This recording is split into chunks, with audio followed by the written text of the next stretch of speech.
महाभारत के पन्नों में ना एक ऐसा योद्धा है जिसकी कहानी आज भी रोंगटे खड़े कर देती है। एक ऐसा नाम जो अमरता का नहीं बल्कि एक श्राप का प्रतीक बन गया, अश्वत्थामा।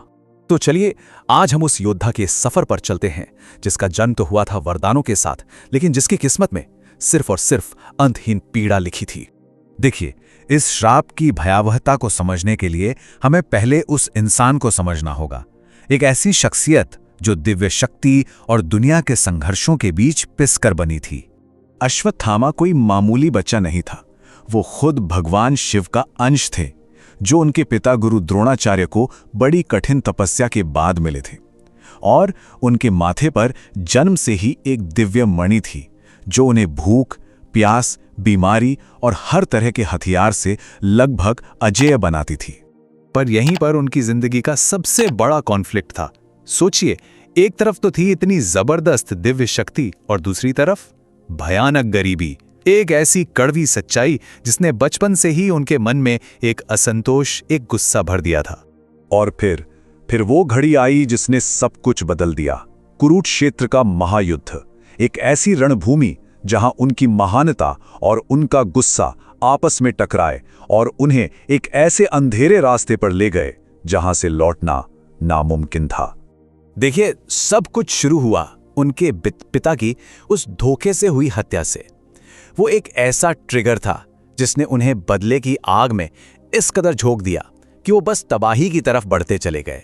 मतलब बदले की आग में वो इस कदर जल रहे थे कि उन्होंने भगवान शिव को प्रसन्न कर उनकी शक्ति हासिल की और युद्ध के सारे नियम तोड़ दिए।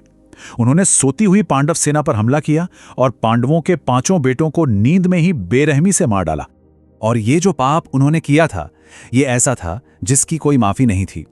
ये पाप उन्हें सीधा पांडवों और भगवान श्री कृष्ण के सामने ले आया। लेकिन किस्मत ने उनके लिए मौत नहीं बल्कि मौत से भी 1000 गुना बदतर सजा तैयार कर रखी थी।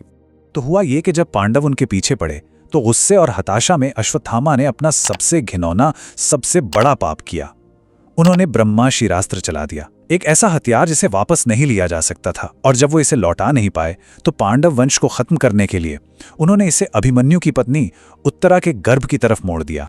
भगवान कृष्ण ने उस अजन्मे बच्चे को तो बचा लिया, लेकिन उन्होंने अश्वत्थामा को एक ऐसा श्राप दिया जिसने उनकी अमरता को ही एक कभी न खत्म होने वाले नरक में बदल दिया। ये उनकी कहानी का सबसे भयानक मोड़ था। पूरे 3000 साल, उन्हें 3000 सालों तक इस धरती पर अकेले भटकते रहने का श्राप मिला, अपने पापों का बोझ उठाए हुए, बिना किसी के साथ, बिना किसी उम्मीद के। और आप सोचिए, इस श्राप का एक एक हिस्सा बस उनकी पीड़ा को और ज्यादा बढ़ाने के लिए ही था। उनकी मणि छीन ली गई जिससे वो शक्तिहीन हो गए, उन्हें अमरता दी गई ताकि वो मर भी ना सकें। उनके शरीर पर एक ऐसा घाव दिया जो कभी नहीं भरेगा और जिससे हमेशा दुर्गंध आती रहेगी, और उन्हें हमेशा के लिए अकेला छोड़ दिया गया। पर बात यहीं खत्म नहीं होती। ये जो श्राप था, ये सिर्फ इतिहास का हिस्सा नहीं है, इसकी गूंज आज भी सुनाई देती है और इसी से जन्म होता है बहुत सी कहानियों और रहस्यों का। श्राप के हिसाब से उन्हें हजारों साल भटकना था। इसी बात से एक बहुत गहरा विश्वास लोगों में है कि अश्वत्थामा आज भी हमारे बीच हैं। क्या ये सच में मुमकिन है? अब देखिए, ये सब कोई पक्के सबूत नहीं है। ये मान्यताएं हैं, कहानियां हैं जो पीढ़ियों से चली आ रही हैं।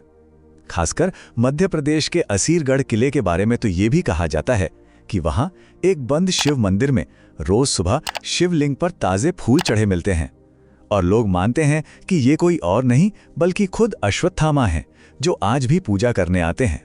तो आखिर में अश्वत्थामा की कहानी सिर्फ एक पौराणिक कथा नहीं रह जाती। ये एक चेतावनी है, हमारे कर्मों और उनके नतीजों की एक कभी ना खत्म होने वाली चेतावनी। वो सच में पौराणिक कथाओं के सबसे दुखद किरदारों में से एक हैं, एक जीता जागता उदाहरण कि कैसे गुस्सा और बदला सबसे शक्तिशाली इंसान को भी बर्बाद कर सकता है और कैसे एक वरदान एक श्राप में बदल सकता है। तो ये कहानी हमें एक बहुत गहरे सवाल पर लाकर छोड़ देती है कि अश्वत्थामा को जो सजा मिली, क्या वो उनके किए गए अपराधों के लिए एक जरूरी न्याय था, या फिर युद्ध के दर्द से टूटे एक इंसान के लिए एक जरूरत से ज्यादा कठोर श्राप?